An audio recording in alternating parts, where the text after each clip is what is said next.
Título: A dinâmica da transferência. O tópico quase inexaurível da transferência foi recentemente tratado por Wilhelm Steckel, 1911b. Nesse periódico, em estilo descritivo, gostaria de, nas páginas seguintes, acrescentar algumas considerações destinadas a explicar como a transferência é necessariamente ocasionada durante o tratamento psicanalítico e como vem ela a desempenhar neste o seu conhecido papel.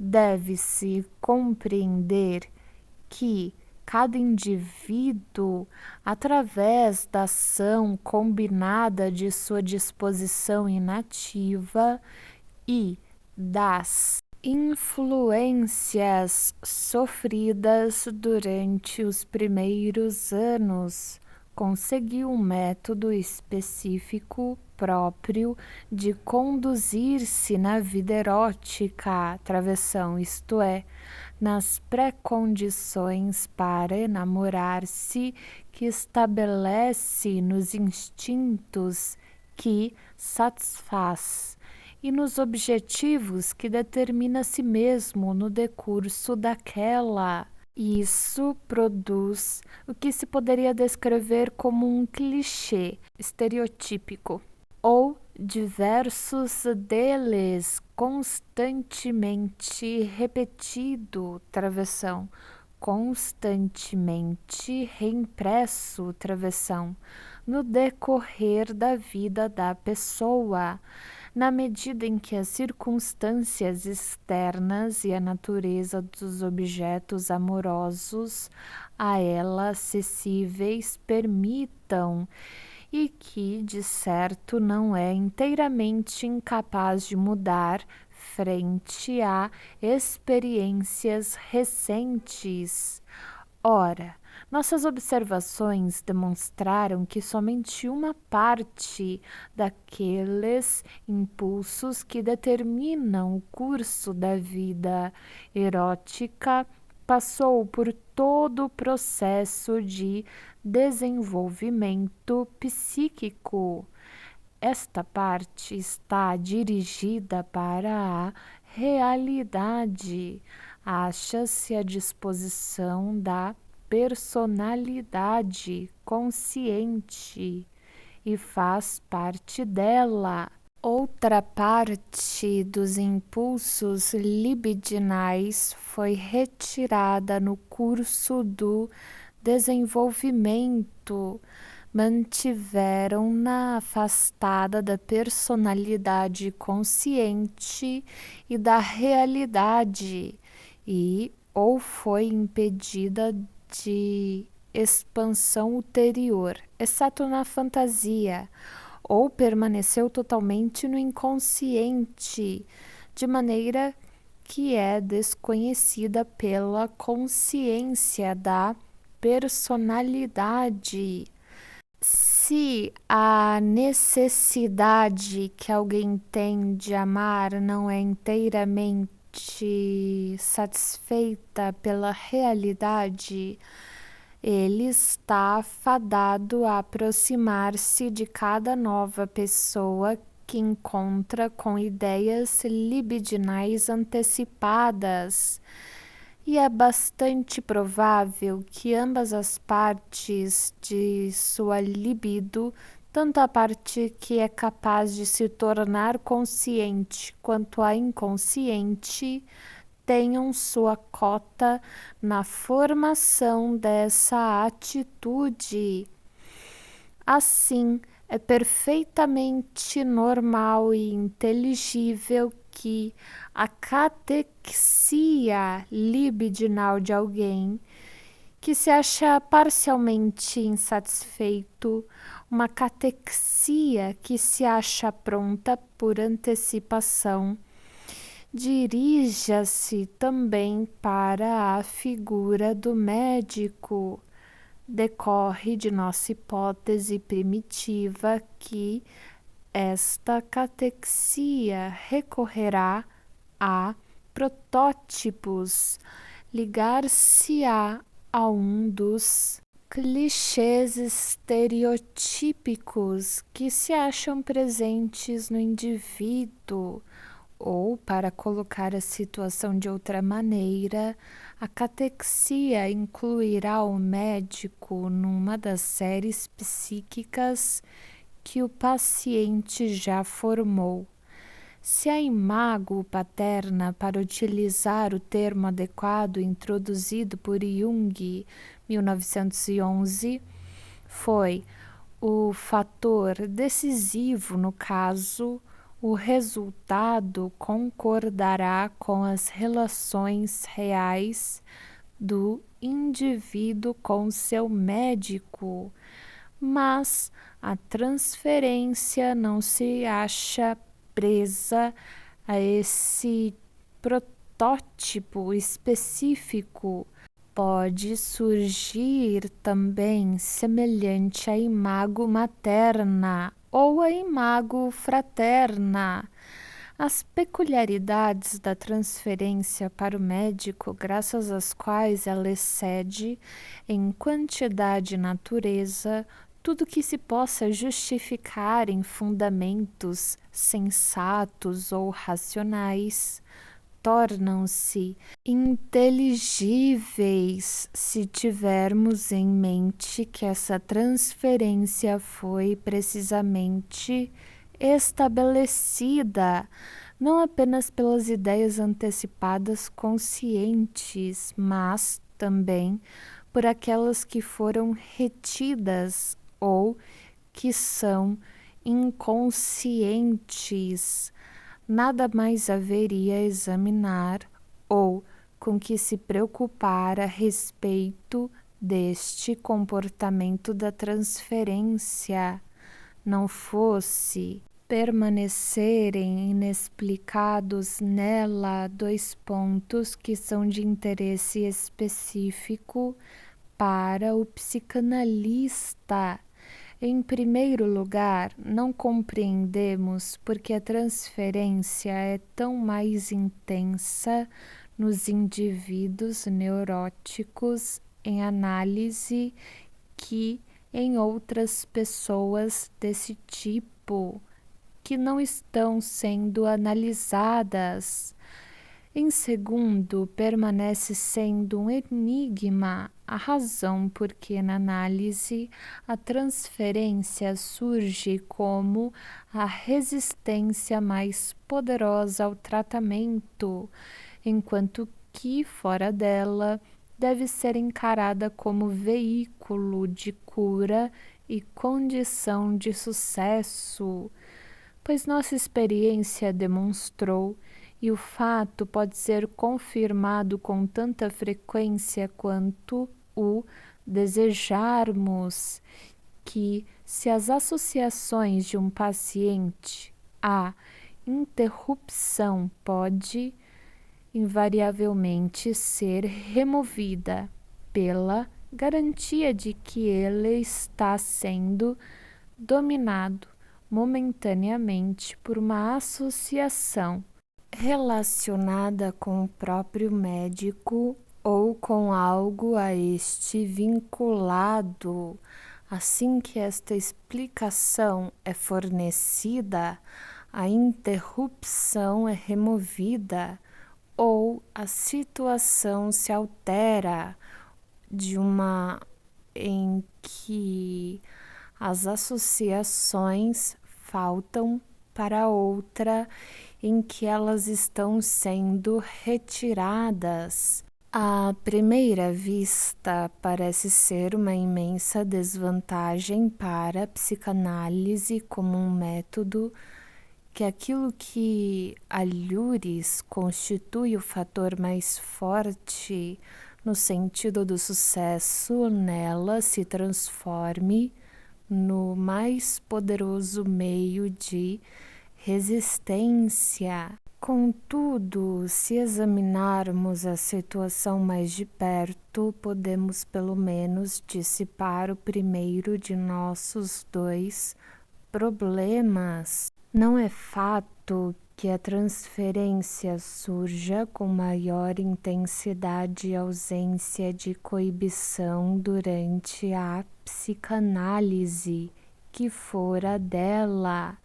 Nas instituições em que doentes dos nervos são tratados de modo não analítico, podemos observar que a transferência ocorre com a maior intensidade e sob as formas mais indignas, chegando a nada menos que servidão mental e, ademais, apresentando um mais claro colorido erótico.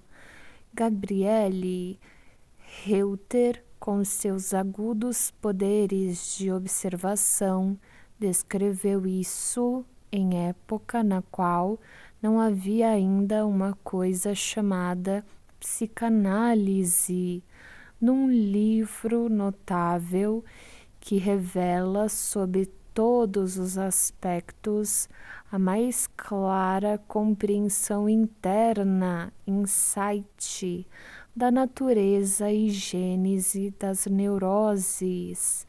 Essas características da transferência, portanto, não devem ser atribuídas à psicanálise, mas sim à própria neurose.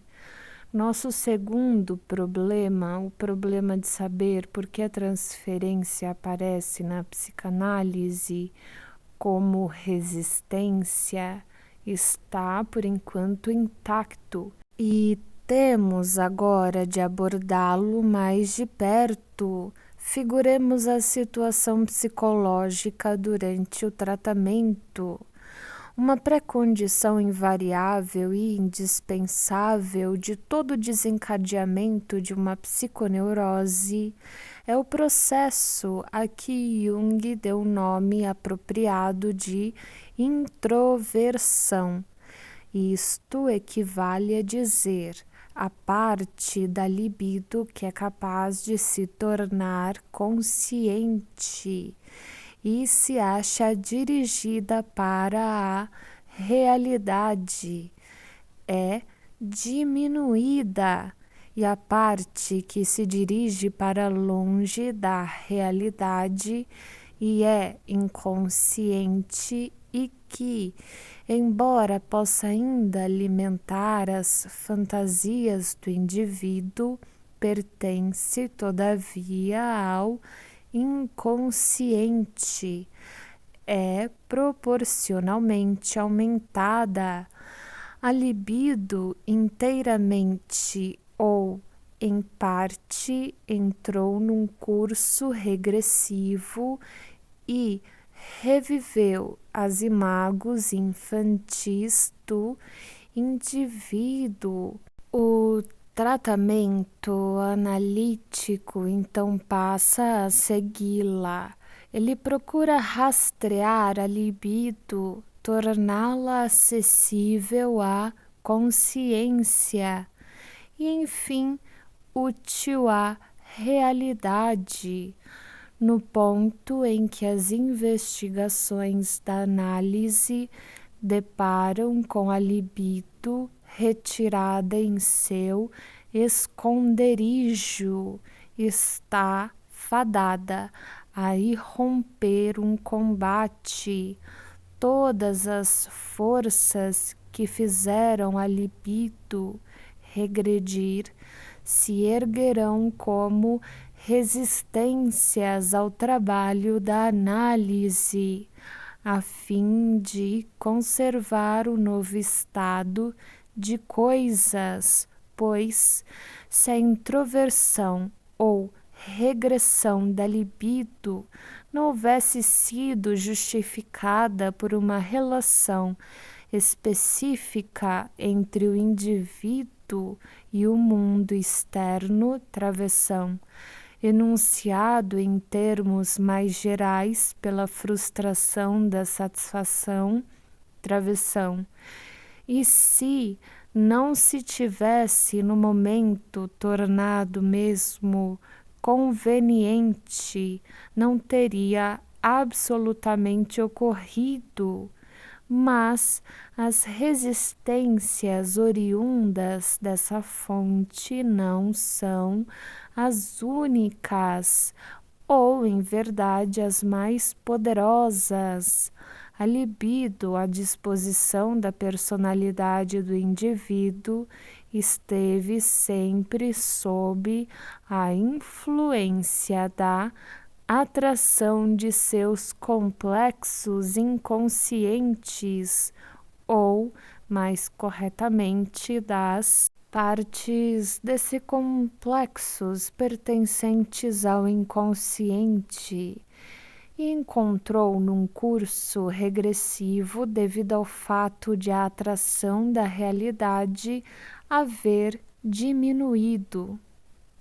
A fim de liberá-la, esta atração do inconsciente tem de ser superada, isto é, a repressão dos instintos inconscientes e de suas produções que, entre mentes, estabeleceu no indivíduo, deve ser removida. Isto é responsável de longe pela maior parte da resistência que tão a miúde faz a doença persistir, mesmo após o afastamento da realidade haver perdido sua justificação temporária. A análise tem de lutar contra as resistências oriundas de ambas essas fontes. A resistência acompanha o tratamento passo a passo, cada associação isolada, cada ato da pessoa em tratamento tem de ser levado em conta. A resistência e representa uma conciliação entre as forças que estão lutando no sentido do restabelecimento e as que se lhe opõem, já descritas por mim. Se acompanharmos agora um complexo patogênico, desde sua representação no consciente, seja ele óbvio sob a forma de um sintoma ou algo inteiramente indiscernível, até sua raiz no inconsciente. Logo ingressaremos numa região em que a resistência se faz sentir tão claramente que a associação seguinte tem de levá-la em conta a aparecer como uma conciliação entre suas exigências e as do trabalho de investigação. É nesse ponto, segundo prova nossa experiência, que a transferência entra em cena quando algo no material complexivo, no tema geral do complexo, serve para ser transferido para a figura do médico. Essa transferência é realizada, ela produz a associação seguinte e se anuncia por sinais de resistências, travessão, por uma interrupção, por exemplo. Inferimos desta experiência que a ideia transferencial penetrou na consciência à frente de quaisquer outras associações possíveis, porque ela satisfaz a resistência. Um evento desse tipo se repete inúmeras vezes no decurso de uma análise, reiteradamente, quando nos aproximamos de um complexo patogênico. A parte desse complexo de transferência é empurrada em primeiro lugar para a consciência e defendida com a maior obstinação. Depois que ela for vencida, a superação das outras partes do complexo quase não apresenta novas dificuldades. Quanto mais um tratamento analítico demora e mais claramente o paciente se dá conta de que as deformações do material patogênico não podem, por si próprias, oferecer qualquer proteção contra sua revelação, mas sistematicamente faz ela uso de um tipo de deformação que obviamente lhe concede as maiores vantagens. Travessão. A deformação mediante a transferência. Essas circunstâncias tendem para uma situação na qual finalmente todo conflito tem de ser combatido na esfera da transferência. Assim, a transferência no tratamento analítico invariavelmente nos aparece desde o início como a arma mais forte da resistência, e podemos concluir que a intensidade e persistência da transferência constituem efeito e expressão da resistência.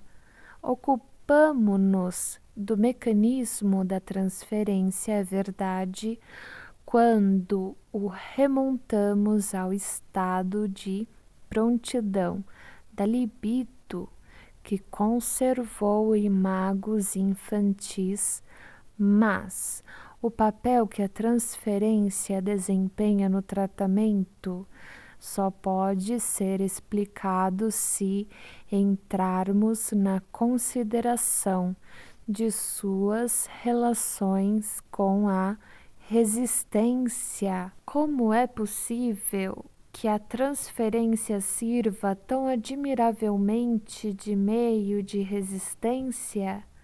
Poder-se-ia pensar que a resposta possa ser fornecida sem dificuldade, pois é claro que se torna particularmente difícil de admitir qualquer impulso proscrito de desejo, se ele tem de ser revelado diante desse tipo, dá origem a situações que, no mundo real, mal parecem possíveis, mas é precisamente a isso que o paciente visa quando faz o objeto de seus impulsos emocionais coincidir com o médico. Uma nova consideração, no entanto, mostra que essa vitória aparente não pode fornecer a solução do problema. Na verdade, uma relação de dependência afetuosa e dedicada pode, pelo contrário, ajudar uma pessoa a superar todas as dificuldades de fazer uma confissão em situações reais análogas. As pessoas geralmente dirão, abre aspas, Na sua frente, não sinto vergonha, posso dizer-lhe qualquer coisa, fecha aspas. Assim, a transferência para o médico poderia, de modo igualmente simples, servir para facilitar as confissões, e não fica claro porque deve tornar as coisas mais difíceis. A resposta a essa questão, que foi tão a miúde repetida nestas páginas, não pode ser alcançada por nova reflexão, mas, pelo que descobrimos quando examinamos resistências transferenciais particulares que ocorrem durante o tratamento, percebemos, afinal, que não podemos compreender o emprego da transferência como resistência enquanto pensarmos simplesmente em transferência. Temos de nos resolver a distinguir uma transferência positiva de uma negativa. A transferência de sentimentos afetuosos dos hostis e tratar separadamente os dois tipos de transferência para o médico. A transferência positiva é ainda divisível em transferência de sentimentos amistosos ou afetuosos, que são admissíveis à consciência, e transferência de prolongamentos desses sentimentos no inconsciente.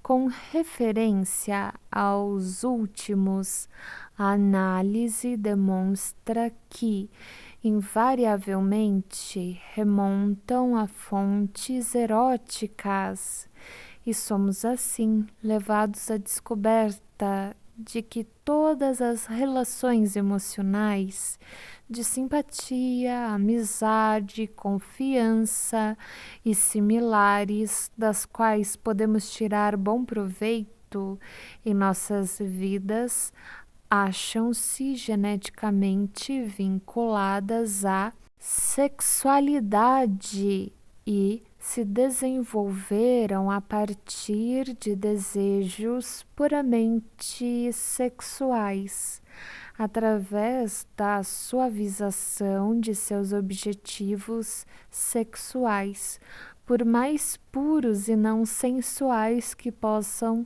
parecer a nossa autopercepção consciente.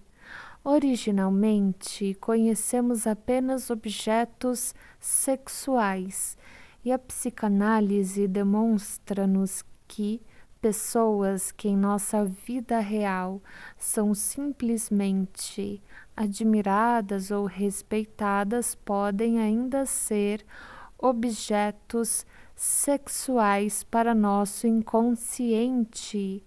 Assim, a solução do enigma é que a transferência para o médico é apropriada para a resistência ao tratamento apenas na medida em que se tratar de transferência negativa ou de transferência positiva de impulsos eróticos reprimidos. Se removermos a transferência para torná-la consciente, estamos desligando apenas da pessoa do médico aqueles dois componentes do ato emocional. O outro componente admissível, a consciência e irrepreensível, persiste, constituindo o veículo de sucesso na psicanálise, exatamente como o é em outros métodos de tratamento. Até este ponto, admitimos prontamente que os resultados da psicanálise baseiam-se na sugestão. Por esta, contudo, devemos entender como o faz Ferenczi, 1909, a influenciação de uma pessoa por meio dos fenômenos transferenciais possíveis. Em seu caso, cuidamos da independência final do paciente pelo emprego da sugestão, a fim de fazê-lo realizar um trabalho psíquico que resulta necessariamente numa melhora constante de sua situação psíquica. Pode-se levantar ainda a questão de saber por que os fenômenos de resistência da transferência só aparecem na psicanálise e não em formas indiferentes de tratamento, abre parênteses, em instituições, por exemplo, fecha parênteses.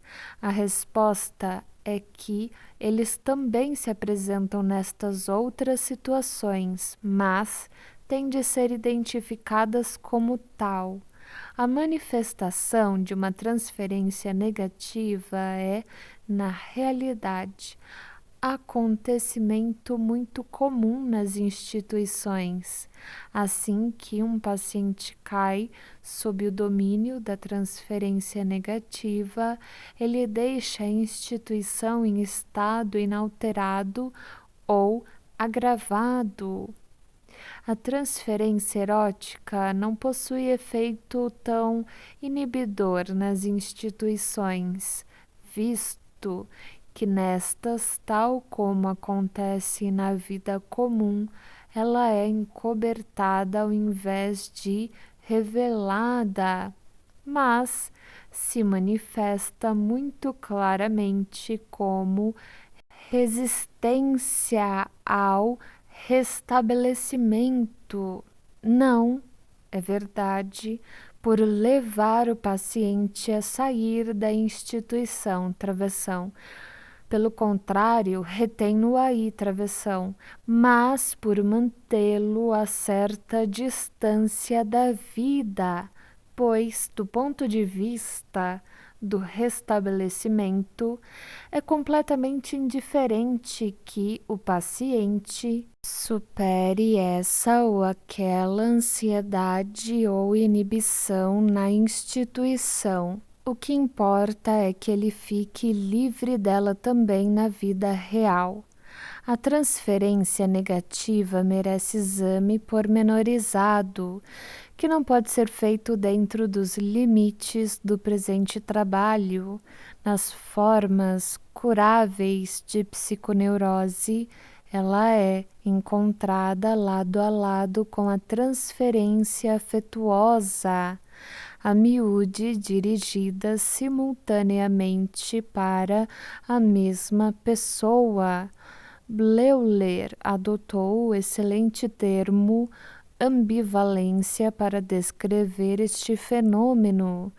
Até certo ponto, uma ambivalência de sentimento desse tipo parece ser normal, mas um alto grau dela é certamente peculiaridade especial de pessoas neuróticas.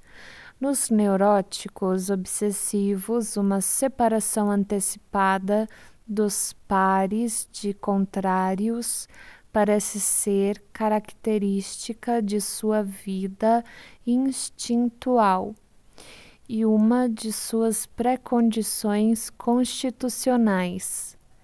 A ambivalência nas tendências emocionais dos neuróticos é a melhor explicação para sua habilidade em colocar as transferências a serviço da resistência, onde a capacidade de transferência tornou-se essencialmente limitada a uma transferência negativa, como é o caso dos paranoicos. Deixa de haver qualquer possibilidade de influência ou cura. Em todas essas reflexões, porém, lidamos até agora com apenas um dos lados do fenômeno da transferência. Temos de voltar nossa atenção para outro aspecto do mesmo assunto. Todo aquele que faça uma apreciação correta da maneira pela qual uma pessoa em análise, assim que entra sob domínio de qualquer resistência transferencial considerável, é arremessada para fora de sua relação real com o médico, como se sente então em liberdade para desprezar a regra fundamental da psicanálise, que estabelece que tudo que lhe vem à cabeça deve ser comunicado sem crítica. Como esquece as intenções com que iniciou o tratamento e como encara com indiferença argumentos e conclusões lógicas que apenas pouco tempo antes lhe haviam causado grande impressão. Travessão. Todo aquele que tem observado tudo isso achará necessário procurar uma explicação de sua impressão em outros fatores, além dos que já foram aduzidos. E esses fatores não se acham longe, originam-se mais uma vez da situação psicológica em que o tratamento coloca o paciente. No processo de procurar a libido que fugira do consciente do paciente, penetramos no reino do inconsciente. As reações que provocamos revelam, ao mesmo tempo, algumas das características que viemos a conhecer a partir do estudo dos sonhos.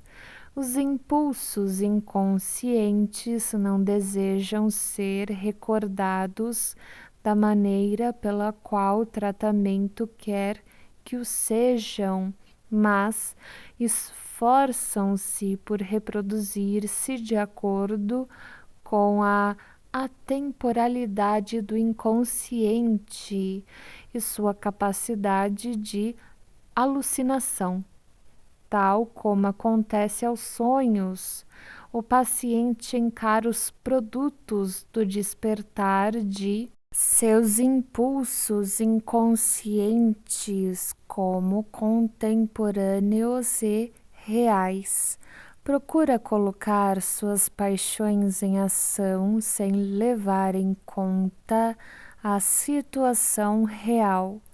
O médico tenta compeli-lo a ajustar esses impulsos emocionais ao nexo do tratamento e da história de sua vida, a submetê-los à consideração intelectual e a compreendê-los à luz de seu valor psíquico. Esta luta entre o médico e o paciente, entre o intelecto e a vida instintual, entre a compreensão e a procura da ação, é travada quase exclusivamente nos fenômenos da transferência.